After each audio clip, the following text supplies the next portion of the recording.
ஜாதி மதமே இல்லாத ஒரு ஊர். இந்த ஊர்ல எல்லா வீடுமே குடிசை வீடா மட்டும்தான் இருக்கும். ஒரு மெத்த வீடு கூட இங்க உங்களால பார்க்கவே முடியாது. இந்த ஊர்ல யார் வீட்லயுமே கரண்ட் கிடையாது. அப்படியே லைட் வேணும்னாலும் சோலார் லைட் மட்டும்தான், அதுல லைட் மட்டும்தான் எரியும்.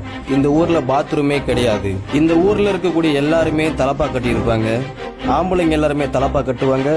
பெண்கள் எல்லாருமே முக்காடு போடுவாங்க. குறிப்பா பீடி, சிகரெட், தம்மு எதுவுமே இந்த ஊர்ல பிடிக்கவே மாட்டாங்க. இவங்களுக்குன்னு ஒரு தெய்வம் இருக்கு. அந்த தெய்வத்தை தூய தமிழ்ல வழிபடுவாங்க.